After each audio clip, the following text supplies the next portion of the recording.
Very good morning student. General organic chemistry reaction mechanism और reaction mechanism का आज है 30 लेक्चर। ठीक है ना, जीओसी का आपका आज 30 लेक्चर होगा, जहां पर हम कंटिन्यू प्रीवियस 6 लेक्चर से पढ़ रहे हैं electronic effect, mesomeric effect, inductive effect, hyperconjugation. और इसके प्रीवियस 2 लेक्चर थे, वहाँ से हम यानी कि 28, 29 ये थे एप्लीकेशंस ऑफ इलेक्ट्रॉनिक इफेक्ट के ऊपर, जहाँ पर हमने पहली application stability of carbonium ion, carbanion and free radical को समझा था। सेकंड जो इसके पहले वाला जो लेक्चर था वहाँ पर हमने रिएक्टिविटी के बारे में समझा था, जहाँ पर हमने SN2, SN1, SN2 अभिक्रियाओं के बारे में, उनकी रिएक्टिविटी के बारे में, कंपाउंड्स की इलेक्ट्रोफिलिक एंड न्यूक्लियोफिलिक एडिशन के बारे में, हाइड्रेशन के बारे में, एस्टरिफिकेशन की रेट ऑफ रिएक्शन के बारे में या रिएक्टिविटी के बारे में कंप्लीट हमने समझा था। आज जो आपका टॉपिक है एप्लीकेशन में सबसे very very very important application है ये किसी भी एग्ज़ाम के लिए, चाहे आप बोर्ड का एग्ज़ाम लें, आपका वहाँ पर क्वेश्चन मिलने वाला है, चाहे आप नीट का एग्ज़ाम लें, चाहे जी का एग्ज़ाम लें, चाहे जेड एग्ज़ाम लें, कोई भी एग्ज़ाम लें, वहाँ पर आपको सर्टेन एक क्वेश्चन यहाँ पर मिलने वाला होगा, और वो है acidic and basic strength of organic compounds. कार्बनिक यौगिकों की एसिडिक और बेसिक नेचर, उनमें कंपेयर, किसकी स्ट्रेंथ ज़्यादा है, किसकी स्ट्रेंथ कम है।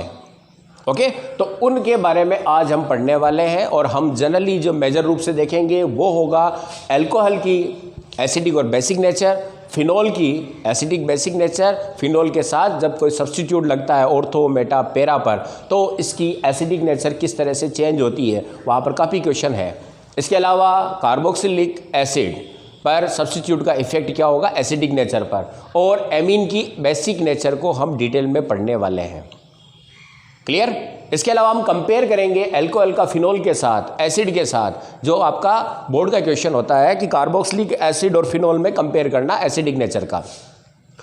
सबसे पहले मैं स्टार्ट करूंगा एसिडिक और बेसिक स्ट्रेंथ क्या होती है, हम किसे एसिड और किसे बेस मानेंगे। तो बच्चों जब आप इक्विलिब्रियम पढ़ा होगा, एसिड बेस पढ़ा होगा, तो वहाँ पर एक चीज़ थी कि 3 थ्योरीज दी गई थी। एक अर्नियस का था आयोनाइजेशन थ्योरी, दूसरी ब्रोस्टेड एंड लोरी की कॉन्जुगेटेड एसिड बेस थ्योरी थी, और लुईस की इलेक्ट्रॉनिक थ्योरी थी। ध्यान है ना? तो 3 थ्योरीज के बारे में ब्रीफ में बता रहा हूँ आपको। सबसे पहले आपका कॉन्जुगेटेड एसिड बेस थ्योरी जो ब्रोस्टेड एंड लोरी ने दी थी, वो ये कहता है कि जो प्रोटॉन ग्रहण करें और जो प्रोटॉन त्याग दें, यानी कि जो प्रोटॉन को रिलीज करते हैं वो आपके क्या कहलाएंगे, एसिड कहलाएंगे, और जो प्रोटॉन को लेते हैं वो क्या कहलाएंगे, आपके बेस कहलाएंगे। फॉर एग्जांपल HCl की बात करें तो यहाँ पर HCl जो है वो H+ त्यागता है और Cl माइनस में है, तो यहाँ पर HCl क्या कहलाएगा आपका, ब्रोस्टेड के अनुसार क्या होगा, ये एसिड होगा। ओके, H2O है, और अगर ये H+ ग्रहण करे तो ये स्पीसीज में आ जाता है। तो यहां पर H2O क्या है, बेस होगा, क्योंकि इसने प्रोटॉन ग्रहण किया है, इसके पास लोन पेयर थे। और H3O यहां पर क्या होगा, एसिड होगा, और ये एक दूसरे के क्या हो गए, कॉन्जुगेटेड एसिड और बेस हो गए। तो H+ त्याग दे वो एसिड होगा, ठीक है, और H+ ग्रहण कर ले वो क्या होगा, आपका बेस होगा, पहली चीज। इसके अलावा अर्नियस की थ्योरी क्या कहती है, आयोनाइजेशन थ्योरी, जो H+ त्याग दे वो एसिड होते हैं, और जो OH- त्यागते हैं, ठीक है, वो आपके क्या होते हैं, बेस होते हैं। ठीक है ना? जैसे अगर आपका अल्कोहल है और अगर ये किसी रिएक्शन में CH3O- और H+ दे रहा है, तो यहाँ पर इसकी नेचर क्या हो जाएगी, आयोनिक थ्योरी के अनुसार एसिड। और अगर ये CH3+ और OH- रिलीज कर रहा है, तो ये क्या हो जाएगा, आपका बेस हो जाएगा। ठीक है, यानी किसी ड्यूल नेचर है यहाँ पर। अब ये कब H त्यागेगा, कब OH त्यागेगा, तो ये सारी ही चीजें किस पर डिपेंड करती है, इससे अटैच ग्रुप पर, इलेक्ट्रॉनिक इफेक्ट ऑफ सब्स्टिट्यूट पर। और आज हम इन्हीं चीजों को पढ़ने वाले हैं। इसके अलावा एक थ्योरी जो लुईस के अनुसार दी गई थी, ठीक है ना, तो मैं इसको मिटा दूं, तो सेकंड चीज क्या होगी, H+ जो त्यागते हैं वो सब क्या होंगे, H+ OH- रिलीज करने वाले, त्यागने वाले, अर्नियस के अनुसार क्या होंगे, सारी बेस होंगे, और H+ त्यागने वाले क्या होंगे, आपके एसिड होंगे। और लुईस कहता है कि उसने इलेक्ट्रॉनिक थ्योरी दी कि वे सभी कंपोनेंट जो कि लोन पेयर को डोनेट करते हैं, यानी कि इलेक्ट्रॉन युग्म, जो अबंधी इलेक्ट्रॉन युग्म होता है उसको डोनेट करते हैं, तो डोनेट करने वाले सारे ही बेस होंगे। लोन पेयर त्यागने वाले क्या होते हैं? बेस होते हैं। ओके। और जिनके पास कक्षक खाली होता है या लोन पेयर ग्रहण करते हैं वो सब क्या होते हैं? आपके एसिड होते हैं। क्लियर? यानी कि आपका एसिड क्या हो जाएगा? एसिड वो होगा जो कि H+ को त्यागता है। ठीक है। दूसरा एसिड कौन हो जाएगा? जो प्रोटॉन को त्यागता है, और फिर जो लोन पेयर को ग्रहण करता है। और ये तो हो गया आपका एसिड। और बेस क्या हो जाएगा? जो प्रोटॉन को ग्रहण करे। ओके। जो OH- को त्याग दे और जो लोन पेयर को त्याग दे वो क्या होगा? आपका बेस होगा। ओके। ये माइनस है त्यागना और ये प्लस है ग्रहण करना। यहाँ पर ये ग्रहण कर रहा है तो प्लस है, और ये त्याग रहा है जो माइनस है। तो ये आपके एसिड और बेस की आइडेंटिफिकेशन होगी कि एसिड कौन होगा और बेस कौन होगा। लुईस की काफ़ी लंबी चौड़ी थ्योरी है, आप अर्नियस थ्योरी में जाके देखें या केमिकल बॉन्डिंग में जाके देखें, या इसके वेरियस लेक्चर मैंने जो आपको इलेक्ट्रॉन्स नहीं और नाभिक्स नहीं जहाँ पढ़ाया था रिएजेंट के टाइप्स में, वो टोटली आपका क्या था? लुईस एसिड और लुईस बेस। यानी कि जो एसिड होते हैं वो इलेक्ट्रोफाइल होते हैं E+, और बेस जो होते हैं वो आपके क्या होते हैं? न्यूक्लियोफाइल होते हैं। ओके। तो पहले आप इसका स्क्रीनशॉट ले लें ताकि आपको एसिड बेस का ध्यान रहे। फिर हम स्टार्ट करते हैं पहला कंपैरिजन एल्कोहल के। इस पर जो आपके क्वेश्चन है उसको लेंगे और उसके बाद उनकी हम एसिडिक और बेसिक नेचर की स्टडी करने वाले हैं। तो आप इसका स्क्रीनशॉट ले लें। स्टूडेंट, पहला एसिडिक और बेसिक नेचर का एग्जांपल मैं ले रहा हूँ। हम बात करेंगे सबसे पहले एल्कोहल की एसिडिक और बेसिक नेचर, फिर उसके बाद करेंगे फिनोल की बात। ठीक है ना? तो बच्चों सबसे पहले आप एल्कोहल को देखें। मैंने यहाँ पर क्वेश्चन लिया है Maithil alcohol, ethyl alcohol, isopropyl alcohol, tertiary butyl alcohol. आपको इसको एसिडिक स्ट्रेंथ की असेंडिंग ऑर्डर में व्यवस्थित करना है। आप इसको एसिडिक कर सकते हैं या बेसिक कर सकते हैं। क्यों? क्योंकि सबसे पहले आप देखें ROH जो होता है ये इसकी स्ट्रक्चर है। अब आप जो आपको मैंने अभी एसिड और बेस की थ्योरी बताई थी, तो ये H+ डोनेट कर सकता है, OH- डोनेट कर सकता है। ओके। लोन पेयर दे सकता है क्योंकि इसके पास है। तो लुईस के अनुसार तो ये क्या हो जाएगा? आपका बेस होगा। लेकिन आपकी जो ब्रोस्टेन थ्योरी है या अर्नियस थ्योरी है उसके अनुसार ये H+ भी डोनेट कर रहा है और OH भी रिलीज कर रहा है। इसका मतलब ये एसिड और बेस दोनों ही नेचर दर्शाता है। तो एल्कोहल क्या होता है? ड्यूल नेचर का होता है, एसिडिक भी हो सकता है और बेसिक भी हो सकता है। अब इसकी नेचर एसिडिक कब होगी और बेसिक स्ट्रेंथ कब बढ़ेगी वो डिपेंड करता है इस OH से जुड़ने वाले ग्रुप पर। ओके। तो अब यहां पर हम देखें, ये आपका कार्बन, ये O और ये H है, और यहां पर आपके माना कि जैसे मैंने यहां पर हाइड्रोजन लगाया है, यहां पर कोई भी ग्रुप लगाया है। अब ये ग्रुप आपके दो कैटेगरी के हो सकते हैं। पहला कैटेगरी, अगर ये ग्रुप कौन सा है? इलेक्ट्रॉन डोनेटिंग ग्रुप है, इलेक्ट्रॉन की डेंसिटी को बढ़ाता है, जैसे कि इसके द्वारा +I इफेक्ट हो रहा है या +M इफेक्ट हो रहा है या हाइपर कंजुगेशन क्रिएट किया जा रहा है। तो आपको पता है कि positive I effect, positive M effect और H इफेक्ट क्या करते हैं? इलेक्ट्रॉन डेंसिटी को बढ़ाएंगे, यानी कि इस कार्बन पर इलेक्ट्रॉन की डेंसिटी बढ़ जाएगी।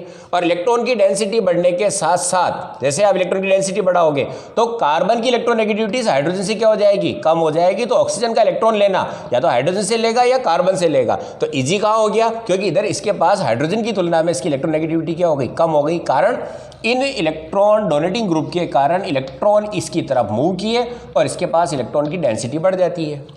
इसका मतलब इसका जो टूटना होगा वो होगा C+ और OH- में। सेकंड चीज, अगर ये ग्रुप आपका क्या है? इलेक्ट्रॉन विड्रॉइंग ग्रुप है, इलेक्ट्रॉन विड्रॉइंग ग्रुप है, खींचने वाला समूह है, जैसे कि -I इफेक्ट डालता है या -M इफेक्ट डालता है। और इसके बारे में हम इफेक्ट में पढ़ चुके हैं, कौन से -I डालेंगे तो इलेक्ट्रोनेगेटिव जितने भी सब -I इफेक्ट डालते हैं। क्लोरीन है, OH है, ठीक है ना, नाइट्रोजन है, ऐसे ग्रुप। और -M जिनमें पाई बॉन्डेड होता है ना, CHO group, CO group, COOH group, acid, amide, ये सभी क्या करते हैं? -M इफेक्ट डालते हैं। इसका डिस्कस हम कर चुके हैं पहले। तो ऐसी स्थिति होगी तो यहाँ पर आपका जो इलेक्ट्रॉन मूव करेगा वो किधर करेगा, इस ग्रुप की ओर इलेक्ट्रॉन मूव करेगा। तो ऑक्सीजन और हाइड्रोजन के बीच में जो आपकी कार्बन ऑक्सीजन हाइड्रोजन की जो बॉन्डिंग है, तो ये इलेक्ट्रॉन इधर मूव करने के कारण यहाँ पर इलेक्ट्रॉन डेंसिटी क्या हो जाएगी, कम हो जाएगी। यानी कि अब इसकी खींचने की ताकत बढ़ेगी। तो इसकी खींचने की ताकत बढ़ेगी तो H का निकलना क्या हो जाएगा आपका, ईजी हो जाएगा। क्यों? क्योंकि इलेक्ट्रॉन इधर जा रहे हैं, तो इधर मूव करेगा तो अब ऑक्सीजन जो इलेक्ट्रॉन लेगा, तो कार्बन के पास इलेक्ट्रॉन कम है बजाय कि हाइड्रोजन से, तो हाइड्रोजन आसानी से इलेक्ट्रॉन दे देगा और H+ के रूप में रिलीज हो जाता है। तो यहाँ पर जो बॉन्डिंग फ्यूजन होगा आपका टूटेगा, वो होगा इस तरह से CO की तरफ, O कार्बन की तरफ जाएगा और H+ मिलेगा। तो यहाँ पर इसकी नेचर क्या हो रही है, बेसिक, और यहाँ पर क्या हो रही है, एसिडिक। ओके, तो ओवरऑल हम इसकी समरी लिख सकते हैं क्या, पहली चीज, अगर आपका कोई attach group electron donating group है, इलेक्ट्रॉन डोनेटिंग का मतलब +I इफेक्ट डालने वाला, +M इफेक्ट डालने वाला या हाइपर कॉन्जुगेशन डालने वाला, तो ये हमेशा क्या करेगा, एसिडिक नेचर को बढ़ा देगा, बेसिक नेचर को बढ़ा देगा। और जितना ज़्यादा इस ग्रुप का इफेक्ट होगा उतनी उसकी बेसिक नेचर ज़्यादा हो जाएगी। और अगर आपका ग्रुप कौन सा है, इलेक्ट्रॉन विड्रॉइंग ग्रुप है, जैसे कि उसके द्वारा डाले जाने वाला इफेक्ट -I है या -M इफेक्ट है, तो इसकी नेचर क्या हो जाएगी, इलेक्ट्रॉन की कमी आएगी। डोनेटिंग क्या करता है, इलेक्ट्रॉन के घनत्व को बढ़ाता है, घनत्व इंक्रीज करता है, और ये इलेक्ट्रॉन के घनत्व को क्या करता है, डिक्रीज करता है, कम करता है। तो इलेक्ट्रॉनिक घनत्व बढ़ने के साथ साथ बेसिक नेचर और डिक्रीज होने के साथ साथ एसिडिक नेचर बढ़ती जाती है। बच्चों ये है की जो आपको ध्यान रखनी है कि एसिडिक नेचर कब बढ़ेगी, जब इलेक्ट्रॉन खींचने वाला समूह हो। जितना ज़्यादा इलेक्ट्रॉन खींचा जाएगा एसिडिक नेचर बढ़ जाएगी, और जितना इलेक्ट्रॉन घनत्व को बढ़ाया जाए, डोनेटिंग ग्रुप आता जाएगा, वैसे वैसे आपकी क्या होती जाएगी, बेसिक नेचर बढ़ती जाएगी। और इनका आपको पता भी है कि कौन कितना बढ़ाएगा, तो सबसे आगे होता है बढ़ाने में +M, फिर हाइपर कॉन्जुगेशन, फिर +I, ये ऑर्डर होगा। यानी कि सर्वाधिक +M इफेक्ट अगर है तो वो घनत्व को सबसे ज़्यादा बढ़ाएगा, और इसी तरह से -M कम करने में -I से आगे रहेगा। ये हम पहले भी डिस्कस कर चुके हैं।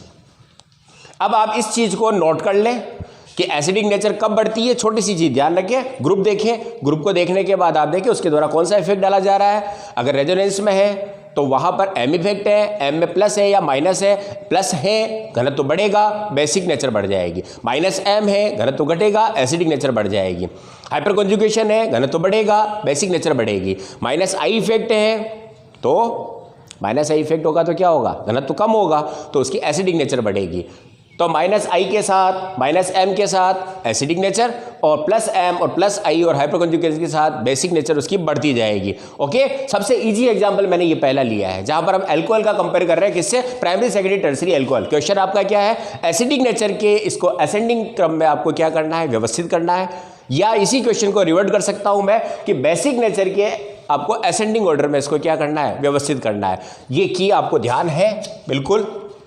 अब आप देखें इस एग्जाम्पल में क्या किया गया है, यहां पर CH3OH यानी कि कार्बन के साथ कोई भी ग्रुप अटैच नहीं है, केवल हाइड्रोजन है।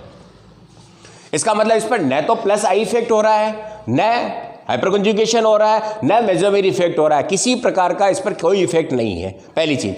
सेकंड चीज यहां नोट करें, ये आपका कार्बन, इससे अटैच कार्बन, अल्फा कार्बन से attach hydrogen, alpha hydrogen, 3 alpha hydrogen hyper conjugation के द्वारा क्या कर रहे हैं, डेंसिटी को बढ़ा रहे हैं। दूसरी चीज, इसके द्वारा इंडक्टिव इफेक्ट भी डाला जा रहा है। इसका मतलब यहां पर +I इफेक्ट है और 3 अल्फा का हाइपर कॉन्जुगेशन भी है। अब एग्जांपल सेकंड देखते हैं आइसोप्रोपिल के बारे में। यहां पर आपके ये कार्बन से अटैच 2 अल्फा कार्बन है, तो 6 अल्फा कार्बन का हाइपर कॉन्जुगेशन है और 2 मेथिल समूह का यहां पर +I इफेक्ट है, यानी कि इससे तुलना में ज्यादा हो गया। और यहां पर बात करें तो 3 यानी कि 9 अल्फा हाइड्रोजन है जो हाइपर कॉन्जुगेशन इफेक्ट डाल रहे हैं, घनत्व को बढ़ा रहे हैं, और 3 +I इफेक्ट मेथिल समूह के द्वारा है।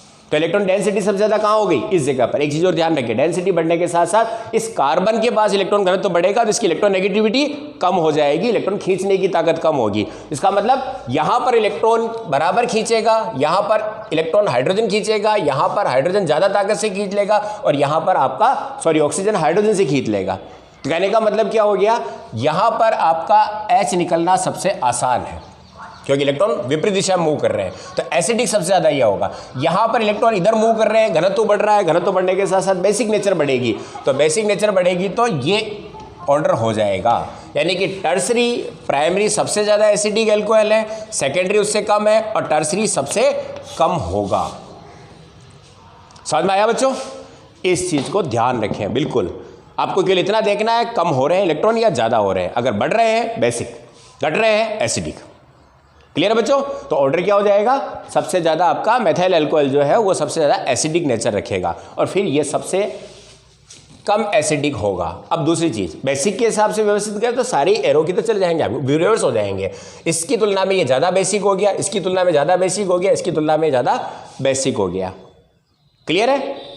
चलो आप इसका स्क्रीनशॉट ले लें। अब इसको एक रीजन और बता रहा हूँ बच्चों, मैं बेटा दूँ 1 2 और 3। चलो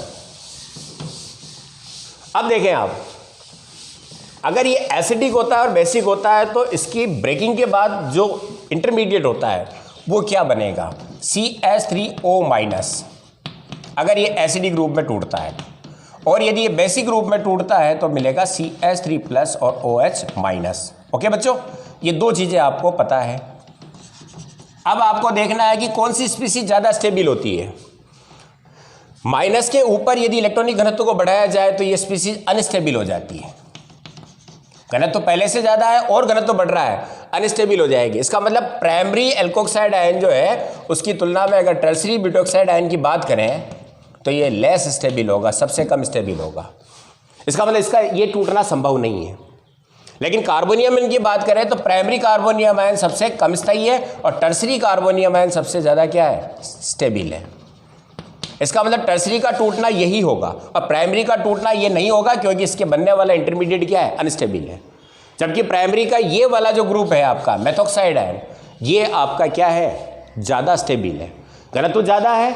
अब आप घनत्व को अगर बढ़ाते हैं तो स्टेबिलिटी कम हो जाती है। तो यहाँ लगातार क्या हो रहा है, O- पर घनत्व बढ़ता जा रहा है, तो ये अनस्टेबिलिटी बढ़ती जा रही है। इसका मतलब इधर से CO, ओके, इस बॉन्ड का टूटना कठिन होता जा रहा है क्योंकि डेंसिटी बढ़ती जा रही है, तो ऑक्सीजन के साथ इसकी स्टेबिलिटी यानी कि ये बनेगा नहीं, आपका माइनस चार्ज बढ़ता जाएगा, अनस्टेबल हो जाएगा। इसका मतलब OH बॉन्ड का टूटना संभव नहीं है।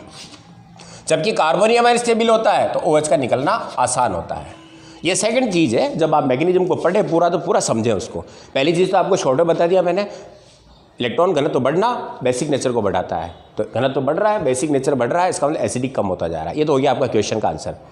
लेकिन इसका ओवरऑल सेकंड आंसर आप देखें कि जब आप H निकालते हैं तो बनने वाली स्पीसीज स्टेबल है या अनस्टेबल है। अगर H निकालने के बाद स्टेबल है तो वह संभव है, वह H निकल जाएगा, और अनस्टेबल है तो वह नहीं निकलेगा। जैसे कि यहाँ पर H निकलने के बाद टर्सरी ब्यूटोक्साइड आयन जो मिलेगा ये बिल्कुल ही अनस्टेबल है क्योंकि पहले से माइनस है और 3 प्राणिक प्रभाव और हाइपरकंजुगेशन के कारण डेंसिटी और बढ़ गई है, तो ये नहीं टूटेगा। तो यहाँ से कार्बोनियम आयन स्टेबल है इसलिए OH टूटेगा, तो ये बेसिक होगा और वह एसिडिक नेचर ज़्यादा दर्शाएगा। ओके बच्चों, अब नेक्स्ट एग्जांपल लेते हैं जो इसी एल्कोहल में इंडक्टिव इफेक्ट पर है।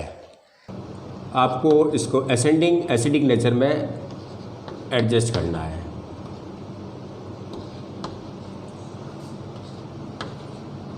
क्लोरो मेथेनॉल, मेथिल अल्कोहल,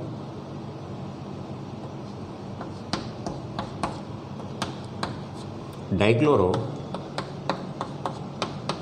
और ट्राइक्लोरो एल्कोहल। ओके, एक एग्जांपल और लेते हैं अपन।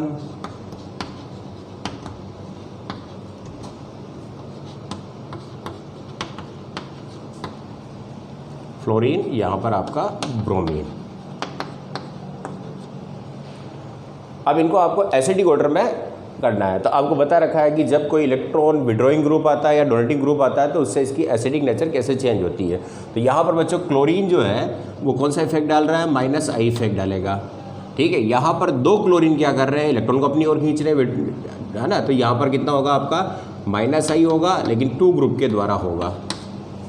और यहाँ पर आपके इलेक्ट्रॉन सारे किधर मूव कर रहे हैं, इस तरफ, यानी कि -I इफेक्ट है 3 टाइम। तो पता चल गया सबसे आसानी से, क्योंकि इलेक्ट्रॉन सारी किधर मूव कर रहे हैं, इस साइड में, तो यहाँ से इलेक्ट्रॉन इसको मिलने वाला नहीं है, तो H यहाँ से रिलीज होगा। तो वही है, इलेक्ट्रॉन विड्रॉइंग ग्रुप के साथ साथ इलेक्ट्रॉन विड्रॉइंग ग्रुप अगर हैं तो एसिडिक नेचर क्या हो जाती है, बढ़ जाती है। तो यहाँ पर ऑर्डर क्या हो जाएगा आपका ये। अब नेक्स्ट यहाँ पर भी आपका क्या है, इलेक्ट्रोनेगेटिव हेलोजन को जोड़ा गया है, लेकिन क्लोरीन है, फ्लोरीन है और ब्रोमीन है। और आपको इलेक्ट्रॉन खींचने का जो ताकत है फ्लोरीन की सबसे ज़्यादा होती है, उसके बाद क्लोरीन की, और लास्ट क्या है, ब्रोमीन की। यानी कि इंडक्टिव इफेक्ट सबसे नंबर 1 पर कहाँ लगेगा, यहाँ, नंबर 2 पर कहाँ लगेगा, यहाँ, और नंबर 3 पर यहाँ लगेगा। तो एसिडिक सबसे ज़्यादा कौन हो जाएगा आपका, फ्लोरीन, ठीक है, उससे कम क्लोरोमेथिल अल्कोहल, और फिर लास्ट आपका ब्रोमोमेथिल अल्कोहल। ये ऑर्डर रहेगा। ठीक है बच्चों, ठीक है, आप इसका स्क्रीनशॉट ले लें। तो कुल मिला के आपको ध्यान रखना है, एक सिंपल सी चीज़ होती है, इलेक्ट्रॉन डोनेटिंग ग्रुप है या विड्रॉइंग ग्रुप है। डोनेटिंग ग्रुप है तो बेसिक नेचर बढ़ेगी, और विड्रॉइंग ग्रुप है तो एसिडिक नेचर बढ़ेगी। मिटा दूँ? ओके। अब नेक्स्ट हम बात करते हैं हाइड्रोकार्बन यानी कि एल्केन, एल्किन, एल्काइन की एसिडिक नेचर पर। इसको समझें। जैसे कि आपका CH3 CH3 CH2 double bond CH2 CH triple bond Cl। तो बच्चों जो पाई बॉन्ड होता है आपको पता है इलेक्ट्रॉन डिफिशियंस होता है। अनसेचुरेशन का मतलब ये है, और जितना ज़्यादा अनसेचुरेटेड होगा वह इलेक्ट्रॉनों को अपनी ओर क्या करेगा, खींचेगा, और इलेक्ट्रॉन को खींचने वाले क्या कहलाते हैं आपके, एसिड कहलाते हैं। यानी कि यहाँ पर एसिडिक नेचर क्या हो जाएगी, मेथेन, यानी कि एथेन, एल्केन, एल्केन से ज़्यादा एल्किन, एल्किन से ज़्यादा कौन होंगे आपके, एल्काइन। तो ये हाइड्रोकार्बन के, और इनके ऊपर यदि आप इलेक्ट्रॉन विड्रॉइंग ग्रुप लगाते हैं, जैसे क्लोरीन जोड़ दिया, फ्लोरीन जोड़ दिया, और भी NO2 जोड़ दिया, तो यहाँ पर विड्रॉइंग ग्रुप जाने से एसिडिक नेचर उसकी क्या हो जाएगी, बढ़ जाएगी। जैसे कि CH2 double bond CH NO2 लगा दिया आपने। ओके, अब ये जो ग्रुप है आपका, तो यहाँ पर क्या होगा, इसकी नेचर होगी माइनस है, इलेक्ट्रॉन खींचने की, और इलेक्ट्रॉन खींचेगा तो इसकी स्ट्रेंथ क्या हो जाएगी, मोर एसिडिक हो जाएगी। और अगर आप इसकी जगह पर CH3 ग्रुप लगा देते हैं तो यहाँ पर इसकी नेचर क्या होगी, हाइपर कंजुगेशन और इंडक्टिव इफेक्ट के कारण क्या करेगा, इलेक्ट्रॉन के घनत्व को बढ़ाएगा, तो एसिडिक नेचर कम हो जाएगी, यानी कि एसिडिक क्या होगा, ये लेस हो जाएगा पहले की तुलना में। क्लियर है बच्चों? अब बच्चों ये था आपका एल्कोहल और एल्किन की एसिडिक नेचर के बारे में। अब हम एक सबसे इम्पोर्टेंट जो है आपका, जो बोर्ड का भी इम्पोर्टेंट क्वेश्चन है और कॉम्पिटिटिव एग्जाम से भी, और बोर्ड का सबसे इम्पोर्टेंट क्वेश्चन है वो एसिडिक और बेसिक नेचर के हिसाब से। 2 क्वेश्चन आपके इंपॉर्टेंट होते हैं, एक तो एनिलीन या एमीन का, और दूसरा होता है फिनॉल का। तो नेक्स्ट जो आपका लेक्चर होगा वो होगा फिनॉल की एसिडिक नेचर के बारे में। फिनॉल की एसिडिक नेचर, फिनॉल का कंपेयर एसिडिक नेचर से अल्कोहल के साथ, फिनॉल का कंपेयर कार्बोक्सिलिक अम्लों के साथ, और फिनॉल के ऊपर जब सब्स्टिट्यूट लगता है तो सब्स्टिट्यूट का इफेक्ट एसिडिक नेचर पर क्या होगा, और फिनॉल पर लगने वाला सब्स्टिट्यूट की पोजीशन ऑर्थो, मेटा, पैरा पर हो तो एसिडिक नेचर में क्या कंपेयर किया जा सकता है। इसके बारे में आपका पूरा एक लेक्चर जस्ट नेक्स्ट मैं आपको सेंड करूँगा। तो यहाँ तक आप इसको कंप्लीट करें, समझें इसको। उसके बाद सबसे इंपॉर्टेंट जो लेक्चर आने वाला है उसको ज़रूर देखें, क्योंकि वो आपका बोर्ड का भी सर्टेन क्वेश्चन होगा। ओके बच्चों, थैंक यू।